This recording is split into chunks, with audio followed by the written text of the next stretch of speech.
ஒவ்வொரு மூளைக்கும் ஒவ்வொரு கிரகங்கள் ஆட்சி செய்கின்றன. அதை பற்றி இந்த வீடியோவில் பார்ப்போம். லிங்கம் வாஸ்து ஃபேமிலி அன்பர்கள் அனைவருக்கும் வணக்கம். வீடியோ ஸ்கிப் பண்ணாமல் பாருங்கள். ஸோ இது ஒரு கிழக்குன்னு வச்சுக்குவோம், ஈஸ்ட் ஃபேஸிங்.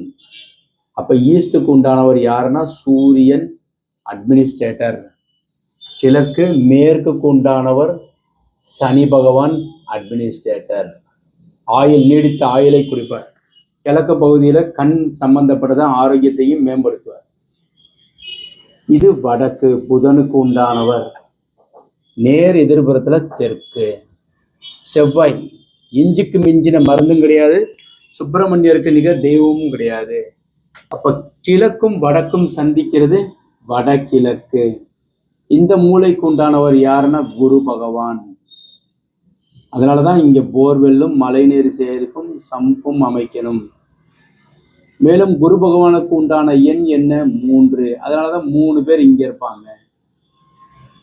தென்கிழக்கு அக்னி மூளைக்கு உண்டானவர் சுக்கிரன், ஒரே ஒரு கண்ணு இருக்கிறவர்.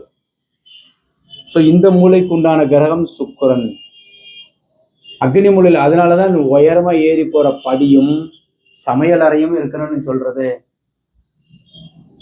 தென்மேற்கு, சவுத் வெஸ்ட் கார்னர் அப்படின்னு சொல்றதுல தென்மேற்கு. இந்த மூளைக்கு உண்டானவர் ராகு போர் கொடுப்பார். இல்லை, ராகு திசை நடக்குதுன்னா எக்கச்சக்கமா கொடுப்போம்.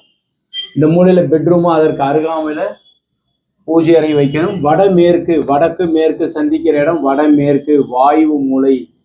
இந்த மூளைக்கு உண்டான கிரகம் சந்திரன், வெளிநாடு செல்லும் யோகத்தை கொடுக்கும் சந்திரன்.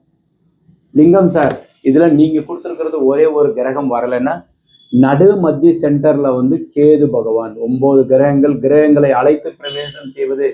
வரைபடம் அமைக்கும் போது இதெல்லாம் பார்த்து நீங்க செயல்படணும். இது மாதிரி வரைபடம் தேவைப்பட்டாலும் கீழே இருக்கிற நம்பர் கான்டாக்ட் பண்ணுங்க. வீடியோவை நீங்க லைக் பண்ணுங்க, ஷேர் பண்ணுங்க, கமெண்ட் பண்ணுங்க, சப்ஸ்கிரைப் செய்து வைங்க. வணக்கம்.